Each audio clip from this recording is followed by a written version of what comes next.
ኢትዮጵያውያንን በተለይም ኦርቶዶክሳውያንን ለሁለት የከፈሉት ታዋቂዎቹ ግለሰቦች አነጋጋሪ እውነት ዛሬም ቀጥሏል። ከሰሞኑ በኮሜዲያን እሸቱና በቲክቶከር ባምቢ መካከል ተፈጥሮ የነበረውም እሰጣ ገባ ወዳልተፈለገ አቅጣጫም እያመራ ይመስላል። ኮሜዲያን እሸቱ የግድያ ዛቻ እንዲደርስበት ቲክቶከር ባምቢ በከፍተኛ ስለ ልቦና ጫና ውስጥ እንድትወድቅም እንዳደረጋት በማህበረሰቡ ዘንድም በተለይም ደግሞ በኦርቶዶክሳውያን ምዕመናን ዘንድም ትልቅ የክፍፍል አጀንዳ እንዲሆንም ምክንያት ሆኗል። በአሁኑ ሰዓትም የቤተ ክርስቲያን መምህራን አባቶች ጉዳዩ ላይ ምላሽ እየሰጡበትም ይገኛሉ። መምህራኑ ምላሻቸው ምንድነው? ጉዳዩስ ለምን በኦርቶዶክሳውያን መካከል እንዲህ መከፋፈልን ሊፈጥር ቻለ? ቲክቶከር ባምቢስ ስለምን የገዳማትን የአድባራትን የገቢ ማሰባሰቢያ እንድታከናውንና እንድትመራስ ተመረጠች? የሚሉ እውነታዎችንና ጥያቄዎችን ምላሽ በዝግጅታችን ይዘንላችሁ ቀርበናል። ሰላም ጤና ይስጥልን ውድ የጊዜ ቲዩብ ቤተሰቦቻችን፣ እንደምሰነበታችሁ እንዴት ቆያችሁልን?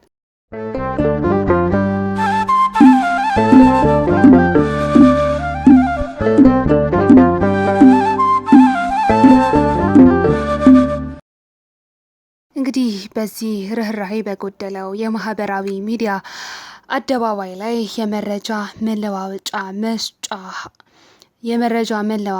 መስጫ መንገድነቱ አክትሞ የዘመናችን የፍርድ ሸንጎ የሚሰጥበት መድረክም እንዲሆን አድርጎታል። ይህ የማህበራዊ ሚዲያ መድረካችን ከዚህም ባሻገር ደግሞ እውቅናን፣ ዝናን፣ ቪው ለማግኘት ብለው ካሜራቸውን አብርተው መጽሐፍ ቅዱስን ገልጠው ነገር ግን በስህተት በወደቁት ላይ የማሸማቀቅን ድንጋይ የሚወረውሩ እንዲሁም ደግሞ ቅድስት ቤተ ክርስቲያንን ካሜራቸውን አብርተው ሰድበው ለተሰዳቢዎች የሚሰጡ በእጅጉ እየተንሰራፉም መጥተዋል። በአሁኑ ሰዓትም ተፈጥሮ የምናየውም ውዝግብ ለዚህ ትልቅ የሆነ ማሳያ ነው።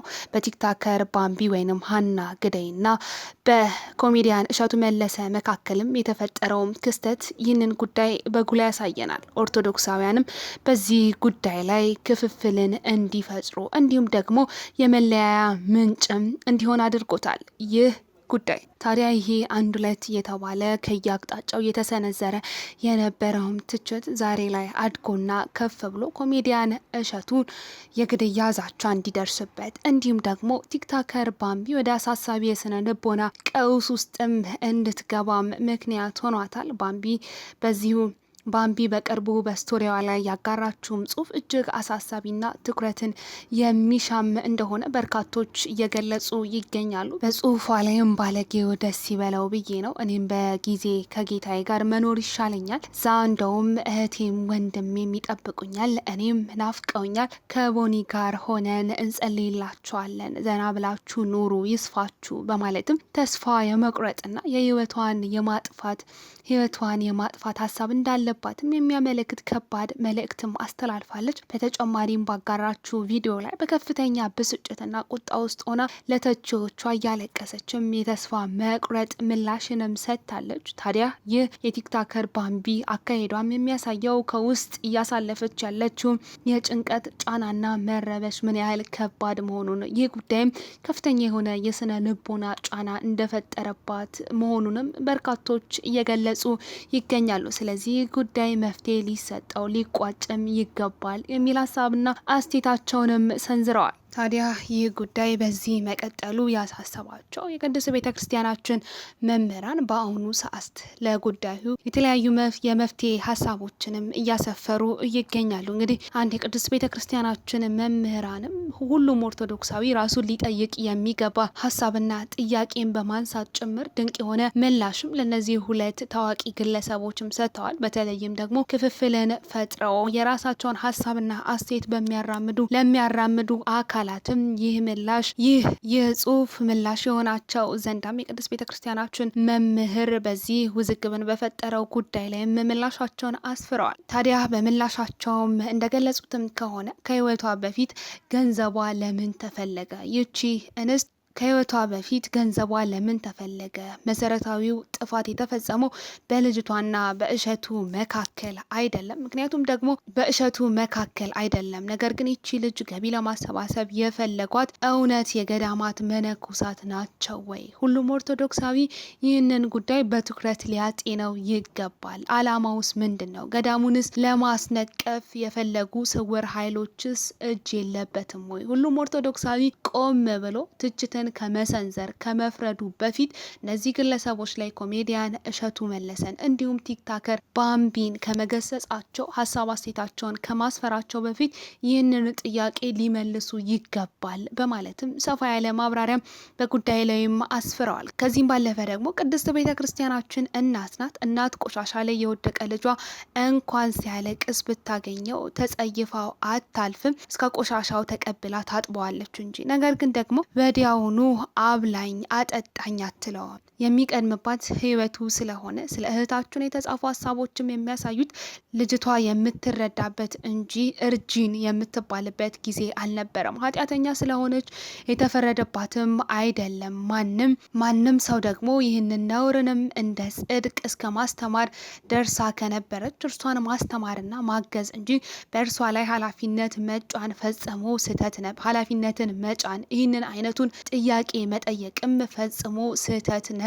ስለዚህ ስህተቱ የቲክታከር ባምቢ ወይም የልጅቷ ሳይሆን ይህንን ጥያቄ የጠየቋት የቤተ ክርስቲያን አካላት ነው። ቤተ ክርስቲያንም በኃጢአት የቆሸሸ ልጇን በንስሐ ሳሙና ስለማጠብና ስለመቀደስ እንጂ ስለሚሰበሰቡት ገንዘብ አትጨነቅም። እናም እናት በሳሙና ያጠበችውን ልጇን ምግብ ሰጥታ ወተት አጠጥታ ታረጋጋለች። ቤተ ክርስቲያንም እንደ ምግብ የክርስቶስን ስጋ እንደ ወተት ደሙንም ሰጥታ ታረጋጋለች እንጂ ሌላ ሸክም አትጭንም። ይህ ማለት ኃጢአተኛ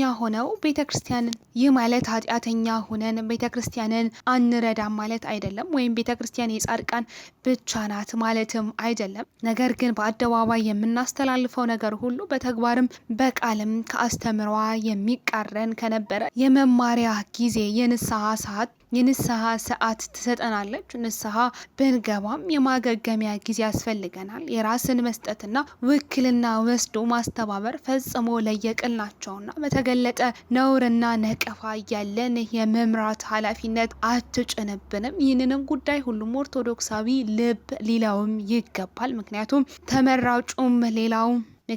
ተመራጩም ሌላውም እንዳይጠፋ ስለምትፈልግና ኃላፊነትም ከባድ መሆኑንም ቅድስት ቤተ ክርስቲያን ስለምትገነዘብ ነው። የቤተ ክርስቲያን የመጀመሪያ ዓላማ ከተገለጠው ኃጢአት እያራቀች መጠበቅና ማሳደግ ነው። ይህችን ሴትም ማስተማር፣ ማገዝ እንዲሁም መንፈሳዊነትን ማለማመድ ገንዘቧን ከመፈለግ ይቀድምም ነበረ።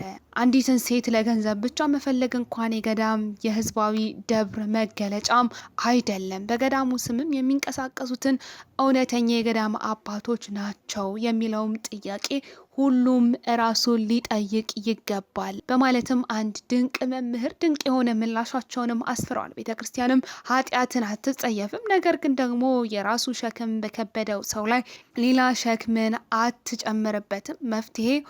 አትጨምርበትም። ስለዚህ ለነዚህ ሁለት ግለሰቦች ለኮሜዲያን እሸቱ በተለይም ለቲክታከር ባምቢ መፍትሄ ሊሆንም የሚገባው እህታችን ከወንድማችን እሸቱ መለሰ ጋር ማስታረቅ፣ ሁለቱም ስለ ክርስቲያናዊ ፍቅር ሲባል ከልብ እንዲረዳዱ ማድረግ፣ በመቀጠልም ደግሞ እርሷንና ሌሎች ወጣቶችን ፈተና የራቀላቸው አረጋውያን አባቶች መድቦ ማስተማርና ነፍስን ስለማዳን መስራትም ያስፈልጋል። እንዲሁም ደግሞ ሁሉም ቅድስት ቤተ ክርስቲያንን ሰድቦ ለተሳዳቢ ከመስጠት እንዲሁም ቅድስት ቤተ ክርስቲያንን ለመፈተን የሚንቀሳቀሱ አካላት ሴረኞችን በቅድስት ቤተ ክርስቲያን ላይ እጃቸውን እንዲያነሱ አፋቸውንም እንዲከፍቱ ከማድረግ ሁሉም ኦርቶዶክሳዊ ሊጠነቀቅ አንድ ሆኖ እነዚህን አካላት የቅድስት ቤተ ክርስቲያን ልጆች ስለሆኑ በአንድነት በፍቅር በመተሳሰብ እንዲቀጥሉ ማድረግም ይገባል በማለት ድንቅ የሆነ ምላሽም ሰጥተዋል። እኛም የዛሬው ዝግጅታችን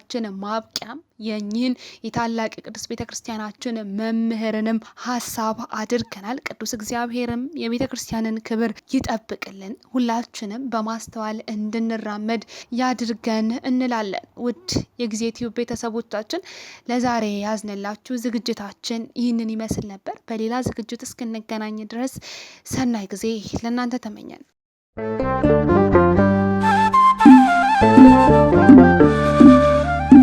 Thank you.